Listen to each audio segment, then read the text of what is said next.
Alright, this week I've been thinking about rules, belief systems, and dogma, and how that can kind of stop creative thinking, even in the garden.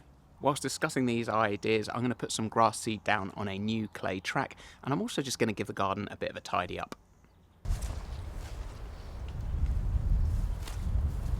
There's a strange thing about independence. Even when we set out to think for ourselves, we somehow end up building a new set of rules.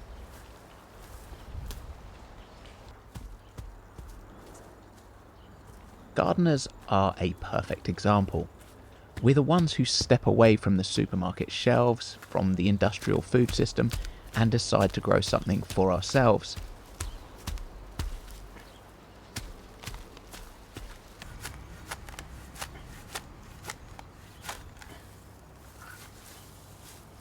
We test ideas with our own hands, we question what we're told, trust experience over instruction. So it's strange that in a world full of supposedly self-reliant people, there are still so many rules.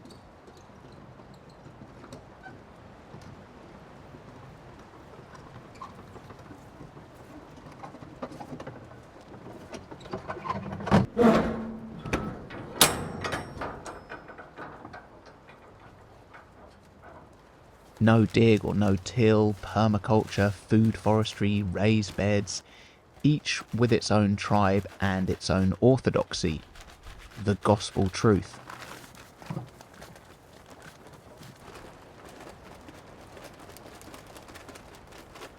And if you listen long enough, you start to wonder which one of them is actually right, because they can't all be, can they?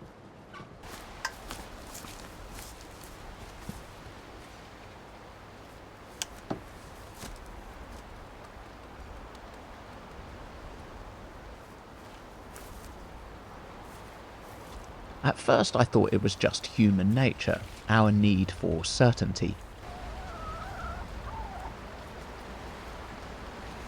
But then I remembered a story about a mathematician who became an ecologist.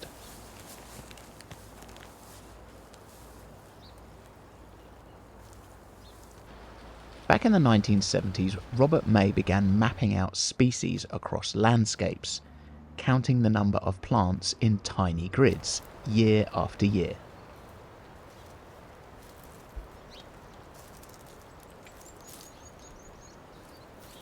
He expected to find balance, a kind of natural order. Instead, he found chaos.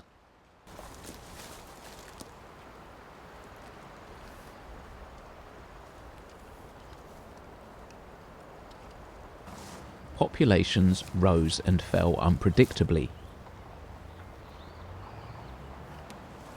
One species would dominate and then collapse. Another would surge from the margins.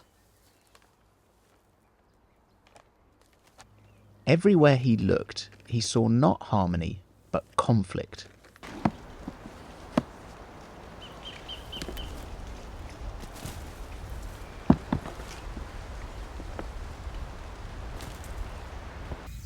A constant competition for space, sunlight, and survival.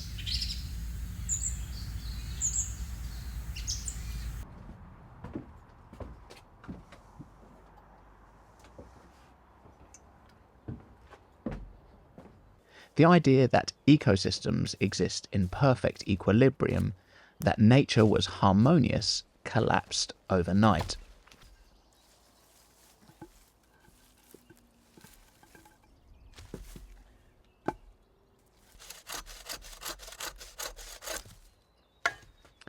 At least it did for the ecologists, but for the rest of us, the image of nature in harmony stuck.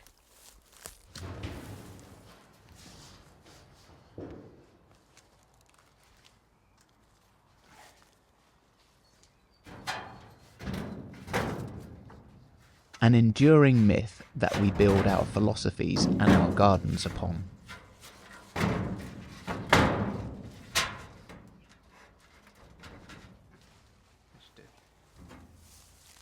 For most of us, the image of nature is balance.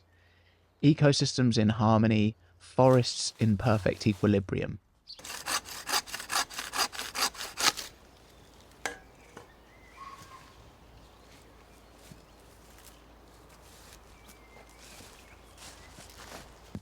Gardeners, whether they are interested in permaculture, food forestry, or no-dig, often model their systems on this idea. But that balance might never have existed. It's a human projection, our yearning for stability reflected back onto the landscape. But the order is not in the world, just in our minds.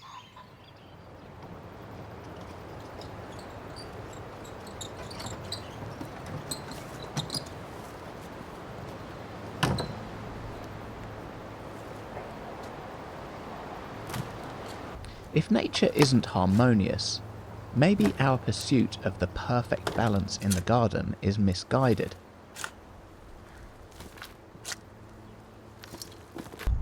Maybe the constant struggle is the balance.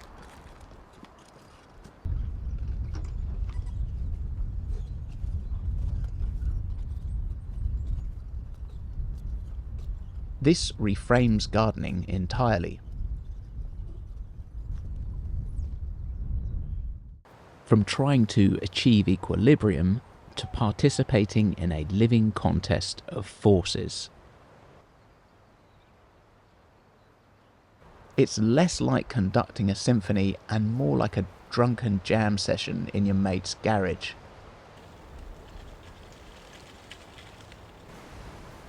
Dogmatic gardening methods assume there's a best way to work with nature, a formula that restores harmony.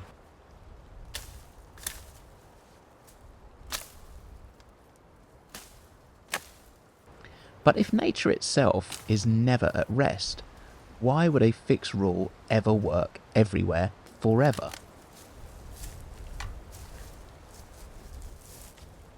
As Carl Jung said, in all chaos there is a cosmos, in all disorder a secret order.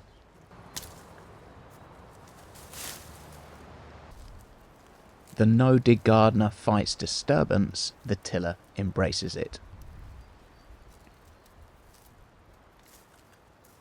So maybe all these gardening tribes, from syntropic agroforestry to permaculture, are each right in their own moment.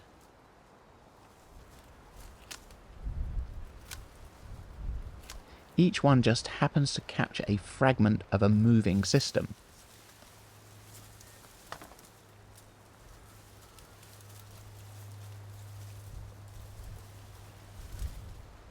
All this stuff you can see on the bank behind me is Mexican sunflower, or Teutonia. I know a lot of you have got it. It's just really useful to grow. So instead of buying like compost and wood chip and all that sort of stuff that you're basically trying to put biomass into the garden, it's kind of, well, I don't know if it's easier, it's cheaper to grow your own and then just chop it and put it down.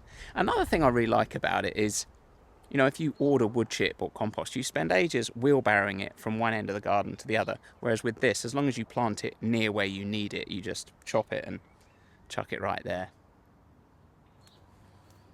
The problem starts when that moment hardens into belief, when what worked here becomes gospel everywhere.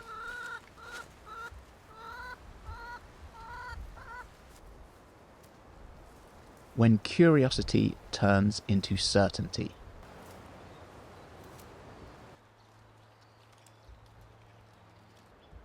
To quote Nietzsche, convictions are more dangerous enemies of truth than lies. I've fallen for that myself, the comfort of being sure. Nature isn't a set of instructions, it's a negotiation.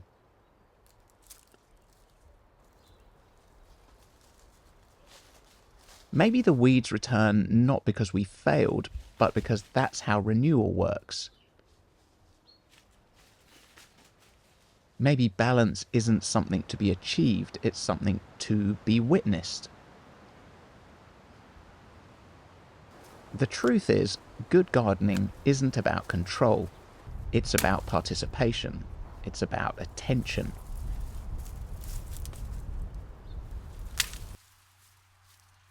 To quote Bertrand Russell, we cling to our opinions as though they were life rafts, when in fact they are often anchors. Because if nature has taught us anything, it's that chaos and creation are two sides of the same process. And maybe the best gardeners, like the best societies, learn to live with conflict, not erase it. Dogma definitely offers safety, but life and soil thrive in uncertainty. So perhaps the real art of gardening isn't to perfect nature, but just to join it as it is.